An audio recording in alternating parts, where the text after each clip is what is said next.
811. Yes. 81. I think he gave us the wrong number. So let's do it again.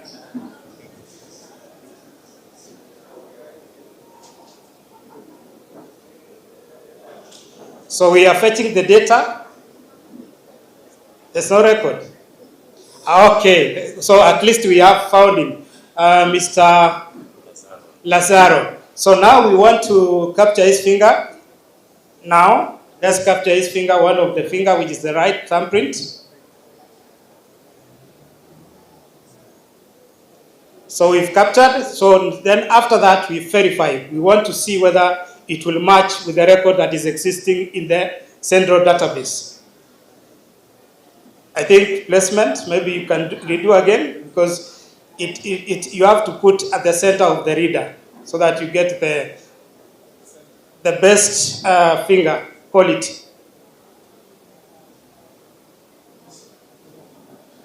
Let's use another finger. Maybe that one has a poor quality. Let's use another one, different.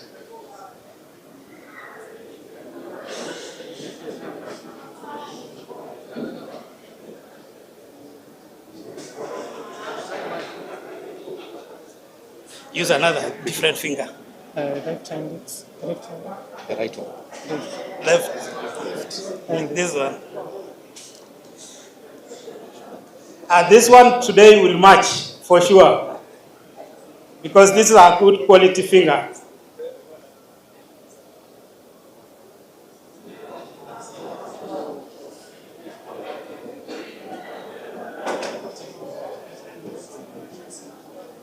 Let's use another ID. I think this has an issue.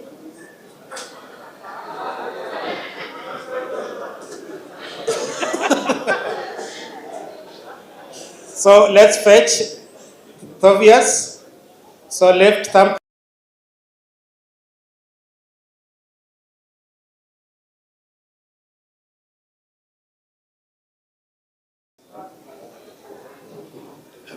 Left thumbprint.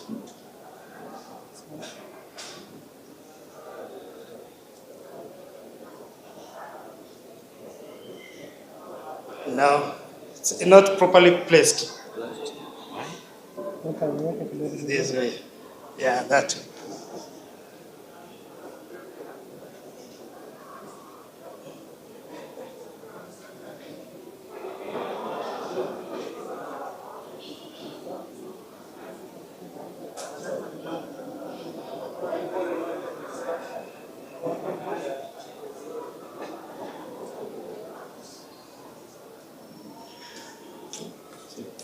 Pale kuna shida.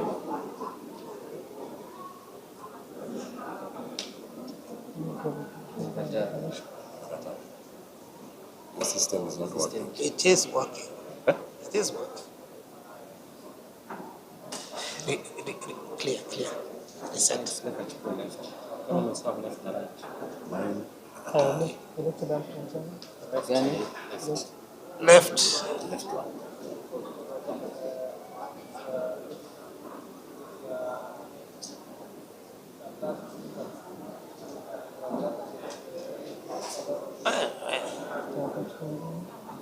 It's crazy. Put the right one. Let's use the index. The index. Don't use the right index. Right index. This one.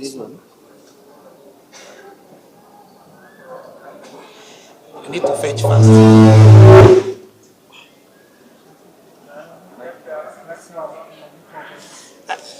I think Wanasias, I think we have a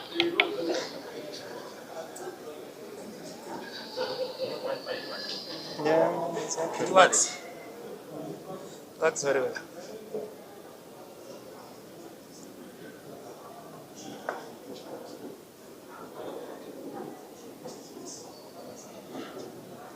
Try him on a different system.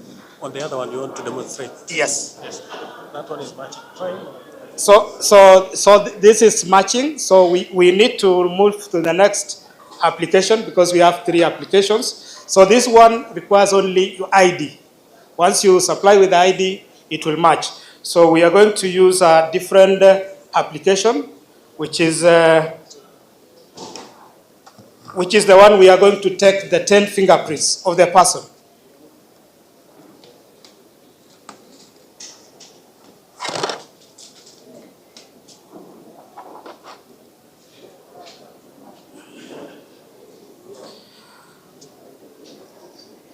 So with this application, we can also ask for another volunteer. Yes, come. So we want to verify his fingerprints. What is your ID number?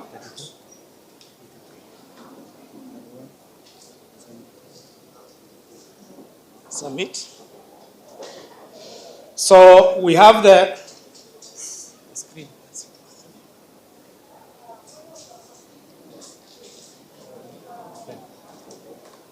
Screen is disconnected.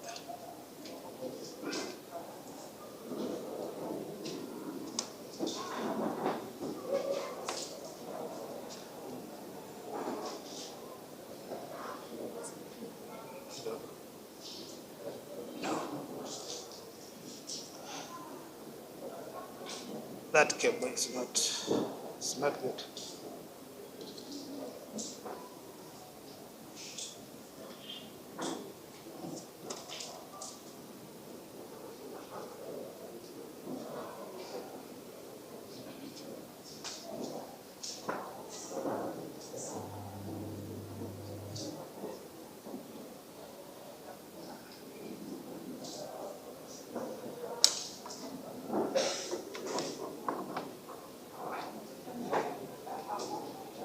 Works. Shikilia.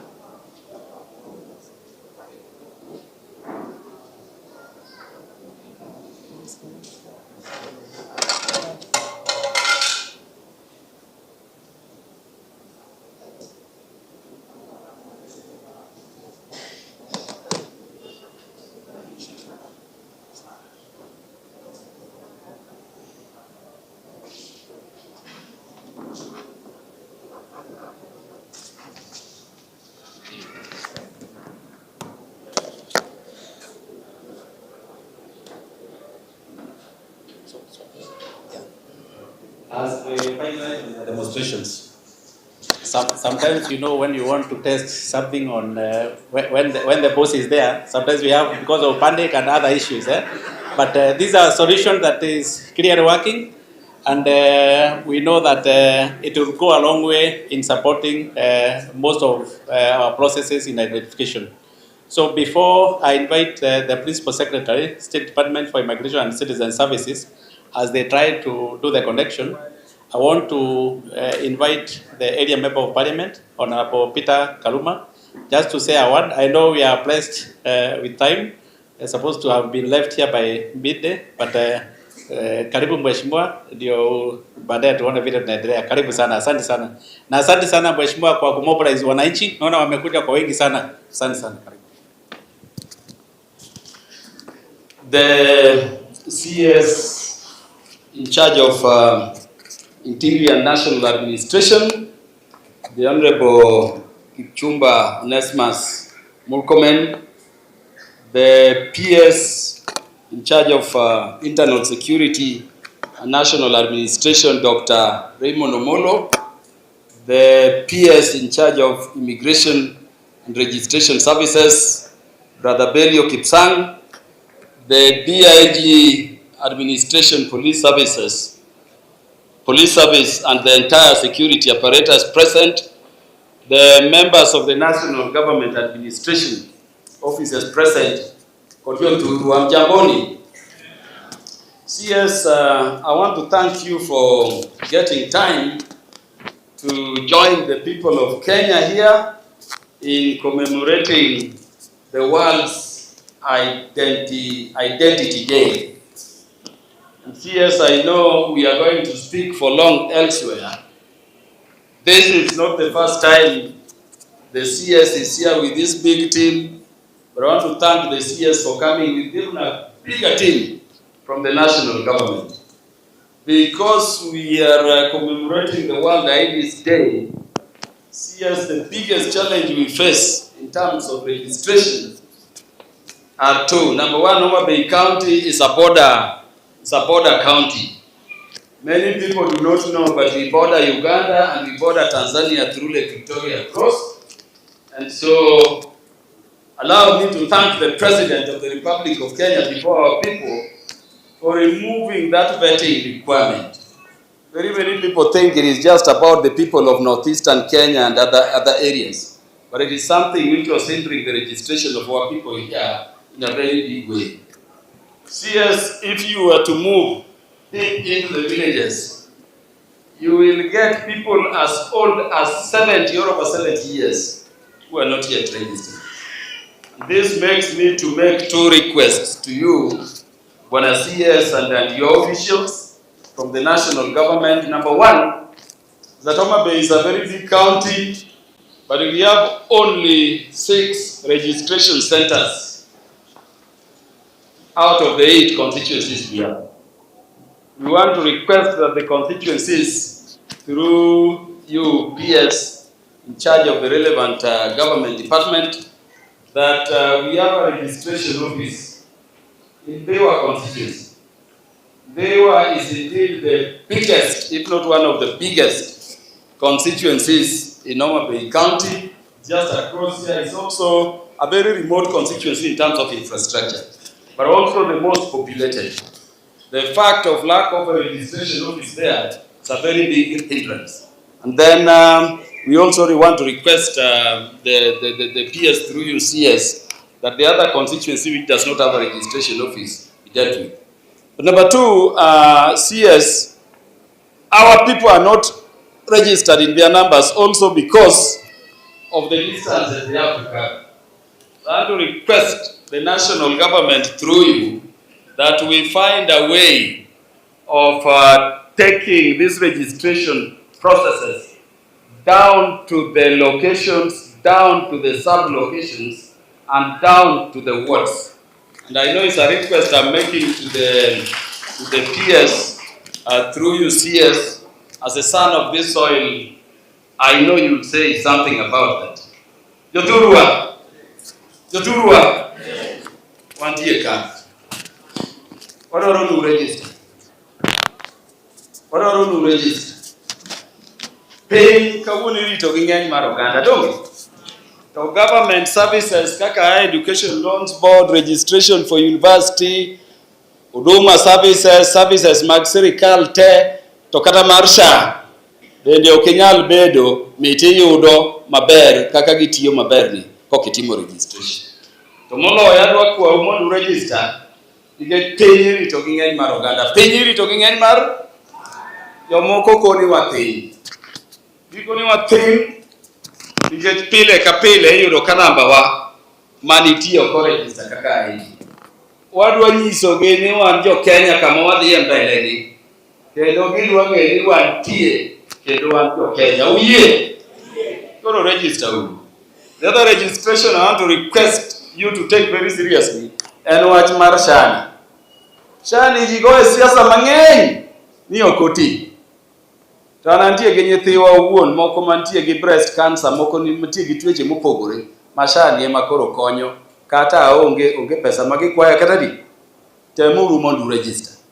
Gino nyiso gi dhowa ni counties moko muneno mamoko ma ji goye koko mang'eny ni chautika, gine ma gi register malo piny duto te. Koro dwaro nu register ukaw ID, and then bang'e machielo cha bende ne waseyawo dhi mbele. Or nyiso page ni wantie, and then shove into register. In those very words, CS, allow me to inform you and just confirm that we are here representing the leaders of Homa Bay County, including our governor, your great friend, who is engaged in a critical national process in Nairobi. She welcomes you. I think I can say that on her behalf. And we have, on behalf of all the MPs from Homa Bay, the 8 of us, actually the 10 of us, Honorable Martin Owino Peters from Dewa. Owino, because of time, we've agreed PS that we will speak more the other side after the people, or if you permit, if only you permit. Yes. So Honorable Martin Owino Peters, the MP from Dewa, then will stand with the people. One thing, Martin Ika. Yeah. Yeah, just 1 minute because there is a request to me. Thank you so much, CS, PS Molo and PS Kipsang. Today I'm the happiest person because people come from all the way out of Kulu in Dewa, almost 30 kilometers to come and visit the Now in my presence, the field directed that in 2 months they will get a birth and death registration in the now. That is exciting to me. Now, secondly and last, I'm a member of the health committee. And we are preaching about this SHA. Please, get inside. You know, when the milk teeth is coming, a child cries. And they cry. When it's fully developed, they eat like elephant. Now, why do you think I think where you are? Because if you go, which you now you again. So, CS, without much ado, allow me to return the mic so that we can go to the other protocol. So thank you very much for being with us here. Thank you very much, Mheshimiwa. Waziri, tunashukuru sana for taking your time to grace this occasion. I don't want to talk more. I just want to take this opportunity to welcome our PS na tumkaribishe kwa makofi. Moja, mbili, tatu. Our PS, State Department for Immigration and Citizen Services, to make his remarks. Karibu sana.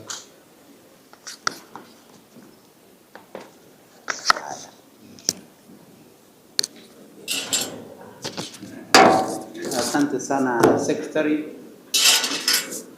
Waziri Murkomen, mwenzangu Raymond, elected leaders led by our host MP, Bwana Kaluma, DIG and all my colleagues in government. Leo hatuna mambo mingi, we've come here for the registration day. And because my colleague Raymond is here, before I say much, I would want him to come make some comments. Thereafter, I'll make very few comments and invite the CS. Karibu Raymond.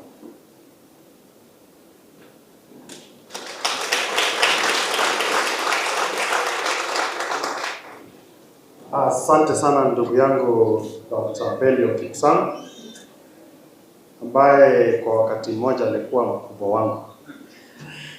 I actually worked under PS Belio for many years before we became colleagues. So karibu Homa Bay na karibu nyumbani. Waziri Mheshimiwa Murkomen, naibu wa IG Bwana Masengeli, our regional commissioner, and maybe just stand up so that people can get to appreciate you. Wapam Neo regional commissioner. Then we have our acting county commissioner, na team yake. Let's appreciate him. So Waziri, I really don't have much to say here because we have a much longer program. And today our work is to listen to the people of Homa Bay and also be able to share with them ideas of how we can be able to resolve some of the issues, particularly issues that touch on matters to do with security. Jadala wakawuono wan kiwelo, wan kijatenda maduong' maen waziri kendo siepna Murkomen. Jadi morwako waziri Murkomen. Karibu waziri. Nikech ka wan kiwelo to nitiere kaka nyaka watimre. Warwako welo yo maber. Kaito mogik, I want to appreciate the elected leadership of Homa Bay County. I'm not sure if there are members of County Assembly here. Do we have any member of the County Assembly? I'm sure they will be with us in the next forum. But the Honorable Kaluma, Honorable Owino, thank you for coming and also for representing the rest of your colleagues. We were with Millie last evening and she couldn't make it. The governor, just like you've been told, has an engagement with the Senate. Let's continue with the same spirit for service delivery to the people of Homa Bay. And we are marking a very important day today, the World ID Day. We need to push so that each and every one of us is recognized and registered. As a child, there is a birth registration. As an adult, there is an ID registration, which then would allow you to have a voter's card or registration as a voter for purposes of enabling all of us to exercise our democratic rights. I know the rest of the people have been introduced. We will do more introduction at the other forum.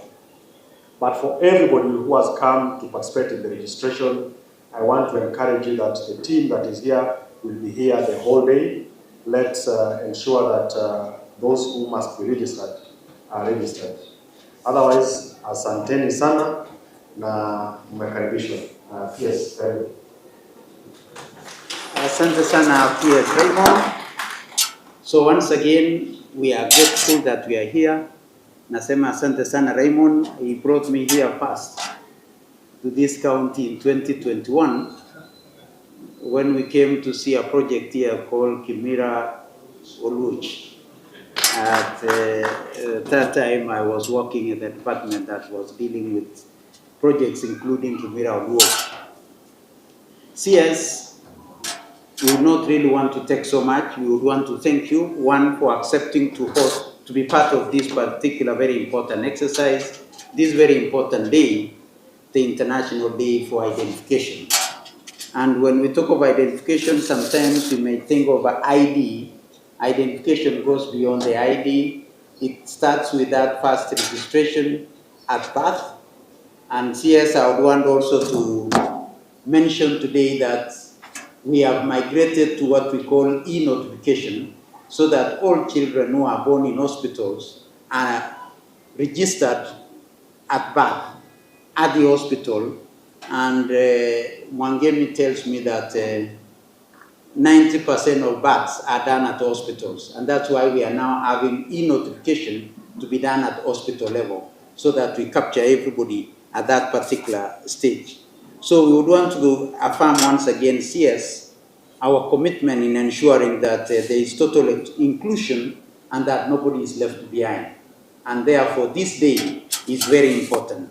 So CS, as already mentioned by my colleagues, having the ID is very important. It will allow you to register in the university. It will allow you to register for elections. It will allow you to register for share. And most importantly, I've seen affordable housing here. For you to get that house, you require an ID. So leo tukisema tutafute ID, you can see the extent to which it can assist us. CS, I would not want to say beyond that. Today is your day to be with us in this very important day. And I would want to mention that starting next week, we are going down to our counties in what we shall call Usajili Mashinani, starting with Turkana County, and we shall be able to move across the country to make sure that everybody who must be registered is registered. So starting next week in Turkana, we are starting Usajili Mashinani, mainly targeting as a start those counties which were disadvantaged, and Homa Bay is one of them. Because of vetting, quite a number of people were not registered, and we would want to make sure that everybody who was left out then is captured now. And therefore, starting next week, with the flag off of the CS, this Usajili Mashinani will start, so that we go to every other county to make sure that all Kenyans are registered. Without going beyond that, it's now my humble duty to invite our Cabinet Secretary.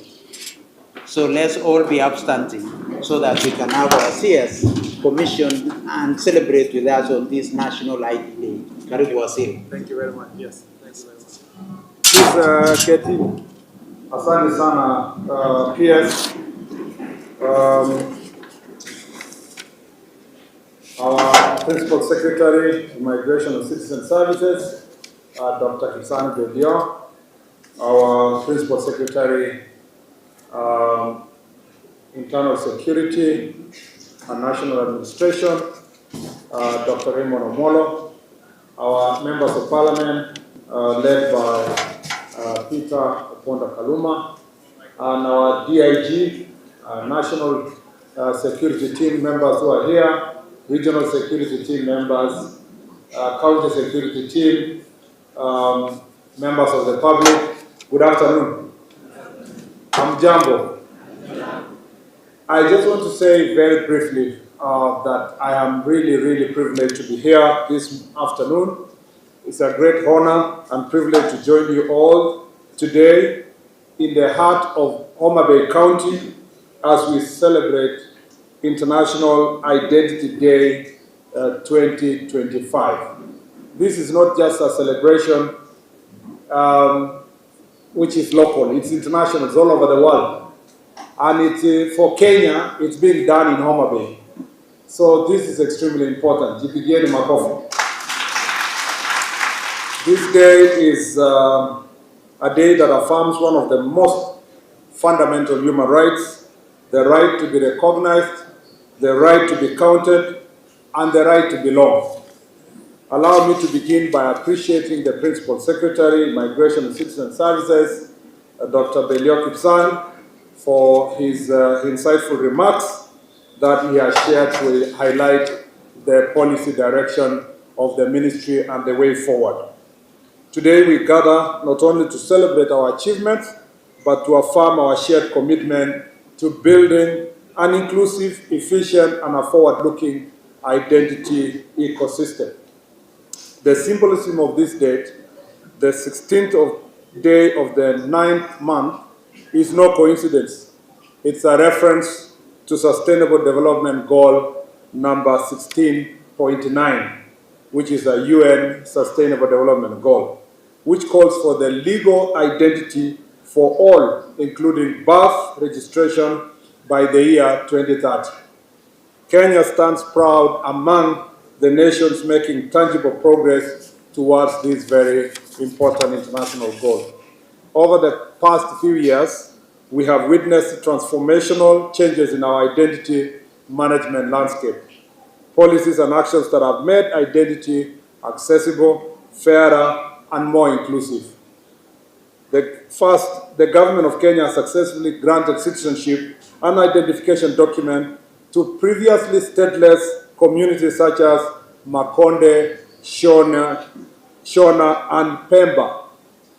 These communities now stand tall and proud citizens of Kenya, able to fully participate in national life. This is not just a legal milestone, it is a human one. 2, the rollout of Maisha Number ecosystem continues to be a very important cornerstone in our digitization agenda, designed to offer secure, unified, and interoperable identity framework. It enables Kenyans to access services efficiently and securely, whether it's healthcare, education, banking, or also exercising their voting rights. 3, at the direction of His Excellency the President, we have removed fees for first-time ID applicants, ensuring that financial constraints no longer stand in the way of Kenya accessing their legal identity.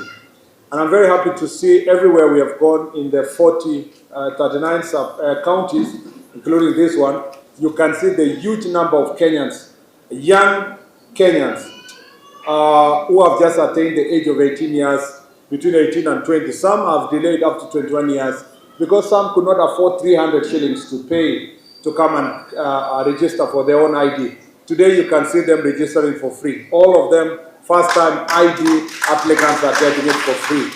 Somebody is coming here, they're paying nothing and go home. That includes even those who are of adult age, 30, 40 years. For as long as you are applying your ID for the first time, you are taking it free. And we are in the process of reviewing those who are replacing their IDs to make sure also that the cost becomes affordable. Not necessarily very free, so that everybody can take care of their ID, but we are reviewing the fee so that it becomes more affordable. In our journey towards equity and fairness, the government has also abolished the extra vetting requirement for identification for certain communities around, especially border counties, which includes Homa Bay County. This created unnecessary delays and stigmatization.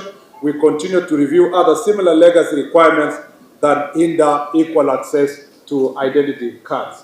When the president launched this process of reviewing the extra vetting requirements for border counties, there was a lot of propaganda, especially for these politicians who are of shareholder mentality, who believe that some Kenyans do not deserve identity, that others are more important than others, that they started a propaganda trying to attack the people of northern part of the country.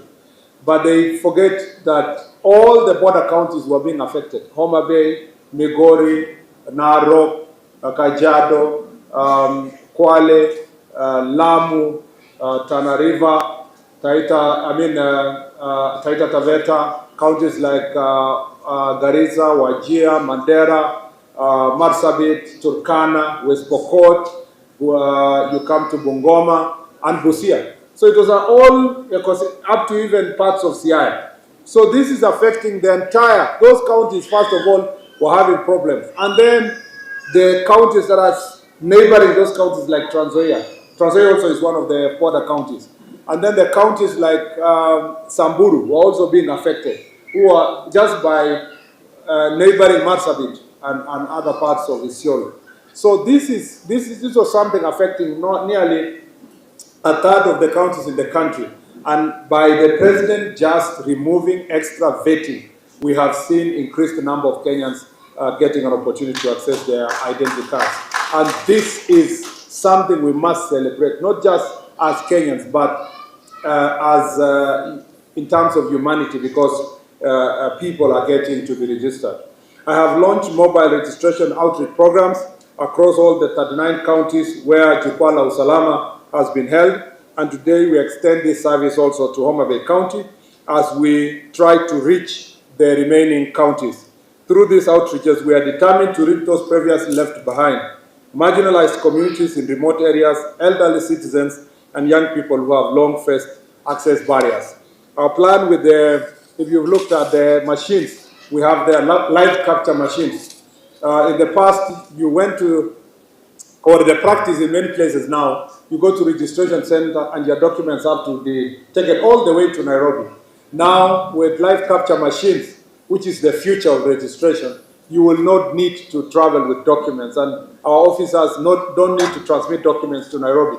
The only transmission will be when you are bringing back the ID. Once registration has been done using the live capture machines, all your documentation is sent, printed within a day or two, and in not more than 7 days you have your identity card. Most of those people you are seeing outside here registering now, they will have their IDs in 3 days. So by Friday, all of them can collect their IDs. Since now we have Kabunde Airstrip, once we complete the renovation and the extension that we are doing now, it can even take 2-3 days because the documents can be flown here and distributed in good time. In addition, over the past 2 years, we have operationalized more than 40 new civil registration officers across the country, particularly in hard-reach areas, bringing it to a total of 170 up from 125. This expansion is ensuring that the Kenyans, regardless of where they live, enjoy equal access to their vital documents. Again, the area that we have had very poor access is birth certificates and death certificates.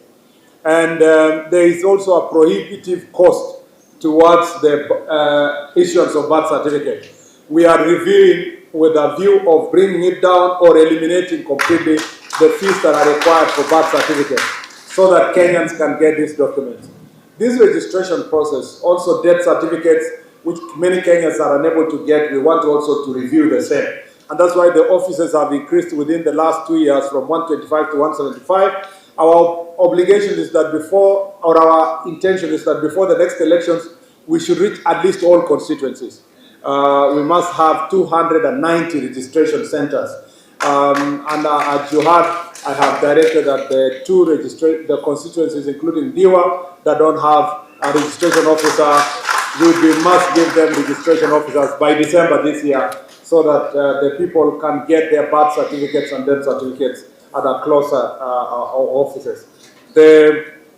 We request also members of parliament here to support us in the budgetary allocation to make sure that these services are decentralized to at least the constituencies and subsequently to other parts of the country. With technology, in future, not so far, in the very near future, those who will be only applying IDs are those who will be trying, applying IDs will be those who will have become citizens of Kenya by application or and so forth. It will be possible to register children at birth and tell them to wait for their IDs, and they can pick them when they are of age, so that you don't have to wait when you are 18, you are going to registration center. That will be automatic going forward with the advance of technology. Further, we have decentralized passport application services so that Kenyans can access travel documents more conveniently. In the past, you had to travel all the way to Nairobi, including when I applied my passport, for you to get a passport, and then you go through very stringent procedures. But now, in this region, for example, people can now apply their passports in Kisumu or Kisii, and even travel to neighboring Kericho or Eldoret or Bungoma. Those counties, people don't have to travel to Nairobi. And then subsequently, we will work hard so that eventually every county will have passport registration center and you don't have to travel far. These achievements are worth celebrating, but also worth building upon. Fellow Kenyans, as we celebrate today, we must also take a honest look at the challenges of our past, because it is in understanding these challenges that we find the courage and wisdom to overcome them. For years, bureaucratic hurdles and outdated processes denied many Kenyans the right to identity. Communities were left stateless, youth were disenfranchised, and whole regions struggled to access public service. We listened, we learned, and we acted, but our work is not complete. Today, I am pleased to announce new directives aimed at strengthening and deepening our progress towards total inclusion and equity. First, effective today, the civil registration services will no longer charge any authentication fees for birth certificates when applying for national identity cards or passports. This step removes any unnecessary financial barrier and aligns with our vision to simplifying identity access. Two, while birth and death registration within 6 months is free, a fee is currently charged for obtaining birth or death certificates. The ministry is reviewing this policy with a view to making the first issuance of these certificates free of charge, since to ensure every child born in Kenya has access to birth certificate regardless of income and location. And once this review is complete, with the support and direction of His Excellency the President, we shall commence the process of eliminating the same. We are also initiating a policy review to recognize and document small unrecognized communities who still face systemic challenges in securing documentation. Every Kenya counts, and every Kenyan must be counted. We will be introducing user-friendly systems, allowing citizens to initiate and track their applications online. Kenyans should have real-time information on the process and the status of their national identification application. We want to ensure that there is a seamless, citizen-centric approach to identity services. I have also directed and have been assured that we will progressively expand the civil registration operational offices and to make sure that all the 290 constituencies are fully covered by the year 2027, to ensure that every child has access to birth registration services as close to their place of birth as possible. Finally, ladies and gentlemen, as part of our ongoing efforts to strengthen identity management, we are today launching a real-time biometric ID verification system with 3 key modules. One is an online solution which verifies a person's identity even without physical ID. Second, it integrates our current live capture system to verify all 10 fingerprints and issue a secure verification certificate. And 3, the third authentication And the third authenticates the validity of a physical ID against the data stored in the chip. This system will in time be linked to secure digital wallets, enabling safe and convenient access to e-government services, healthcare, and digital payments. Identity is not just about documents, it is about dignity, belonging, and opportunity. It is the key that opens doors to education, to health, employment, security, and citizenship. It is also the document that enables you to make your choices, to vote, and to determine the leaders that you would like to vote for. I want to challenge you people of Homa Bay. In paper or on the face of it, you have numbers. But where it matters, there is no numbers. Yeah? When now we ask, we have so many people we are feeding, but we have very few people making the decision. Yeah? We have so many people being led, but very few people, they have left very few people to make the decision as to who will lead them. It is time we encourage you to make sure that you have your identity card and play a role in determining the people who are going to lead you as a people. And that is not just Homa Bay. This right, many of the marginalized communities have been disenfranchised for many years just because they come from northern part of the country, the North Rift part of the country, they come from marginalized areas, they have been denied registration offices, they have been denied registration services as part of deliberate mechanisms of ensuring that they will never contribute to leadership in the country. This year, this time, this generation, we must bring everybody to the fold, and every Kenyan must matter in terms of determining the people who will lead them. I have seen the deliberate insult, characterization, and profiling of some parts of Kenya. Every time we say we are going there to offer registration of persons, we are going to give them mobile registration, we will make it easy for them to be registered. I have seen very terrible profiling by tribalists on Kenyans who consider themselves more important than others, that those people are either foreigners or that we are registering terrorists, or we are bringing in foreigners to the country.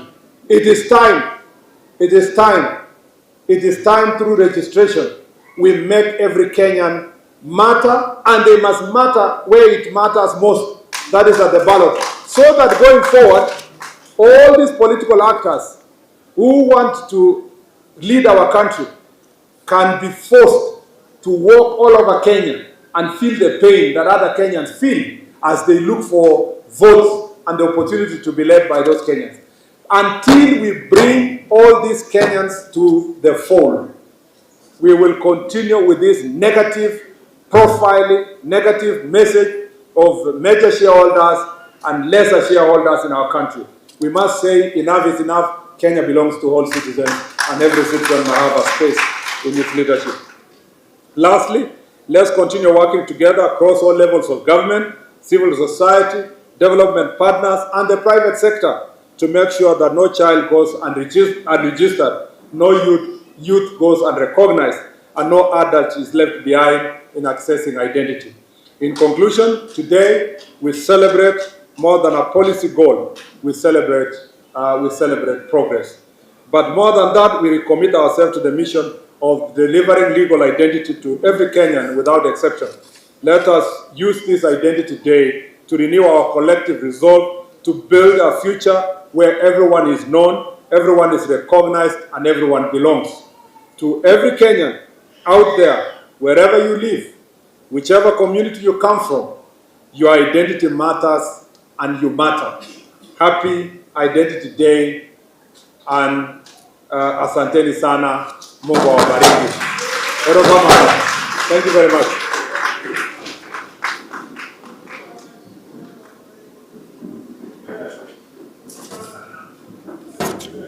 Thank you, sir.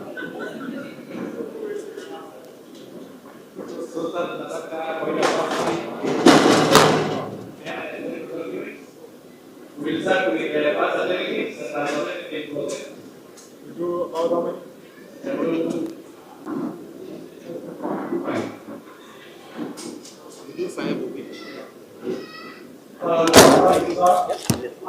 have said, legal identity starts from birth, and today we are going to confer the actual legal identity to 5 of our applicants who have applied for the certificates today. And I have the honor to ask our CS, our Cabinet Secretary, to hand over these certificates to the applicant today. The first one is for the child called Tamara Blessings. The father is Clinton Odhiambo Otieno, and the mother Rose Akinyi.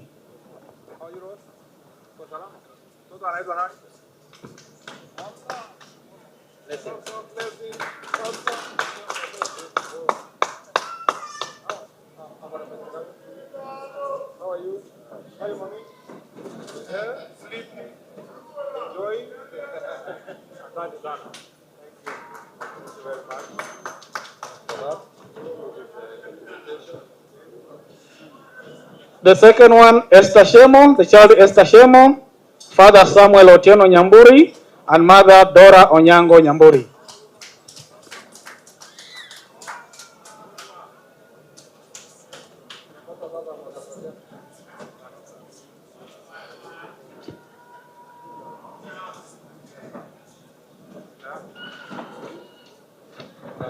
We have the third one, Ensley Omondi.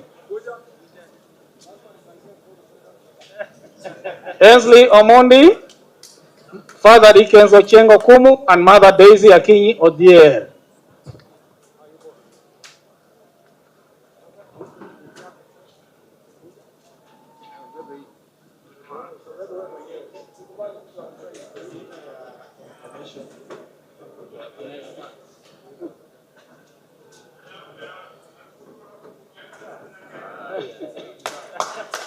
We have the next one, Charles George Bryce, father Leroy Oscar Asira, and mother Stacy Odhiambo. Please.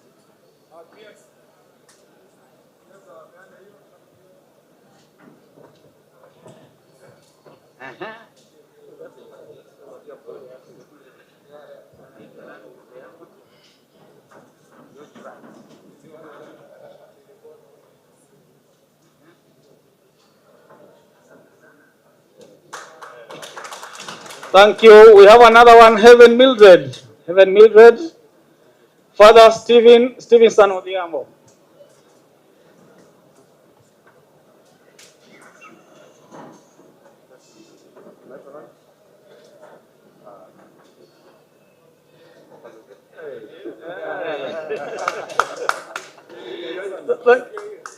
Thank you. We have Rilek Sam. Rilek Sam, father Albert. Sorry. Okay, thank you.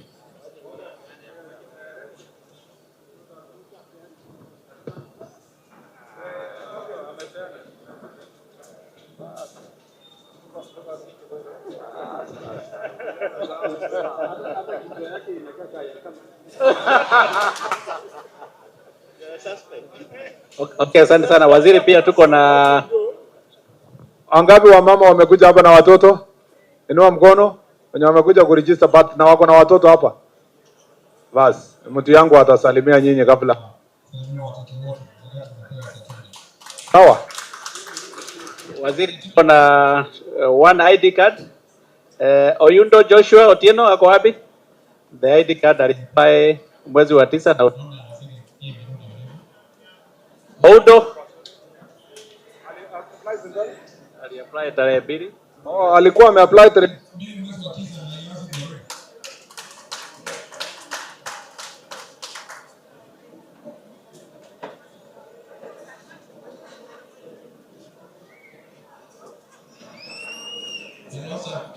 Akumu, Carlos Akumu,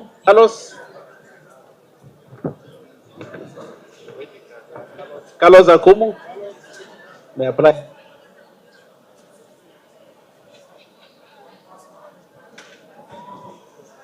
Also one passport from Eunice Adhiambo Mboga, who applied on the 4th of September, and the passport is already out. Eunice Adhiambo Mboga.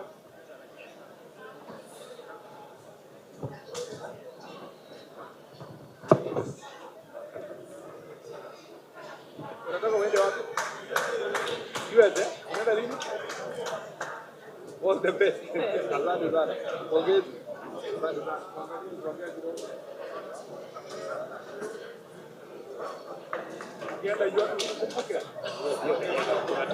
Dan Otieno Gallo. Dan Otieno Gallo. There are 3.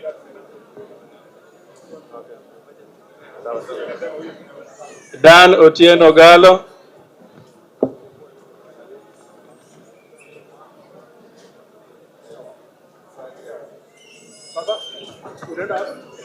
Nenda Dubai. Nenda Dubai, eh? Very good. Well.